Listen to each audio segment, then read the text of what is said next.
एक बार एक किसान भगवान से बहुत ही नाराज हो गया। किसान बहुत मेहनती था। बहुत मेहनत से वह खेतों में अनाज उगाता, उसकी देखभाल करता, पर अक्सर उसकी फसल खराब हो जाती। कभी सूखा पड़ जाता, कभी बाढ़ आ जाती, कभी तेज धूप, कभी आंधी।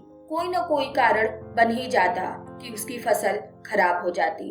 एक दिन वह किसान गुस्से में आसमान की ओर देखकर भगवान से कहा, हे ईश्वर, आपको लोग सर्वज्ञाता मानते हैं कि आप सब जानते हैं।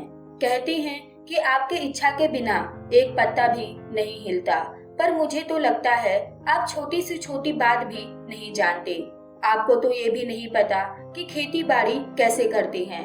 अगर आप जानते होते तो हर समय जो बाढ़, आंधी और तूफान आते हैं वो कभी नहीं आते। आप नहीं जानते कि कितना नुकसान उठाना पड़ता है हम किसानों को। यदि आप मेरे हाथ में यह शक्ति दे दे कि जैसा मैं चाहूँ वैसा ही मौसम मैं कर सकता हूँ, फिर आप देखना मैं अन्न का भंडार लगा दूंगा। भगवान इस किसान के तीखे वाक्य सुनकर मुस्कुरा रहे थे और वह किसान के सामने प्रकट होकर बोले, मैं आज से तुम्हें ये शक्ति देता हूँ कि तुम अपनी खेतों पर तुम्हारी जैसी भी इच्छा हो वैसा मौसम कर दोगे। मैं बिल्कुल भी दखल नहीं दूंगा, तुम्हारी इच्छा से सब कुछ होगा। किसान ये सुनकर बहुत खुश हो गया।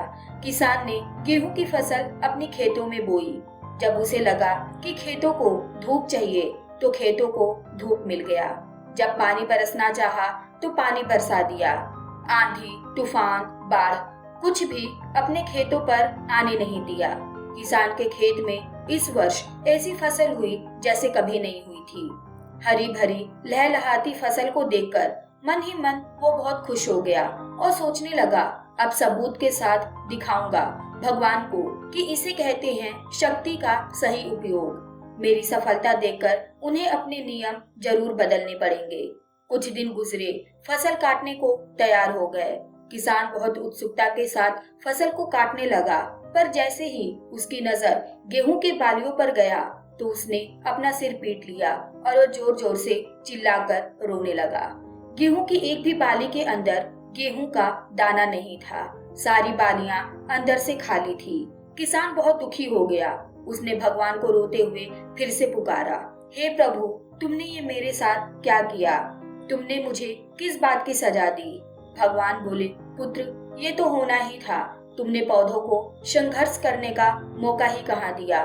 ना तो तुमने उन्हें आंधियों से जूझने दिया, न तेज बारिश को सहने दिया और ना ही धूप में तपने दिया।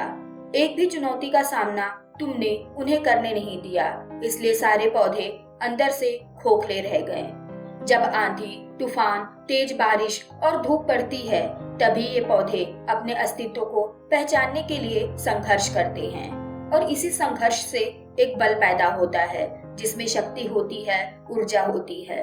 लेकिन तुमने इन्हें कठिन परिस्थितियों से गुजरने ही नहीं दिया जहां उनके अस्तित्व का जन्म हो सके। सारे बालियां इसलिए खाली हैं, इसमें एक भी गेहूं का दाना इसलिए नहीं है क्योंकि तुमने अपने पौधों को संघर्ष नहीं कराया। याद रखिए, स्वर्ण में स्वर्णीय आभात तभी आती है जब वह आग में तपने, गलने और हथौड़ी से पीटने जैसे संघर्षों से गुजरता है। कोयले का टुकड़ा हीरा तभी बनता है जब वह उच्च दाब और उच्च ताप की मुश्किल परिस्थितियों से गुजरता है। इसी तरह यदि हमारी जिंदगी में कोई संघर्ष ही ना आए, कोई चुनौती ना हो, तो हम भी गेहूं के बालियों की तरह खोखले रह जाएंगे। कोई अस्तित्व नहीं होगा हमारा। विपरीत परिस्थितियां, चुनौतियां, समस्याएं हमें और अधिक निखारती हैं। यदि जीवन में कठिन परिस्थितियां और चुनौतियां आए तो घबराएं मत, बल्कि उसका सामना करें। विश्वास करना कि आप और अधिक निखर जाओगे और अधिक मजबूत बन जाओगे।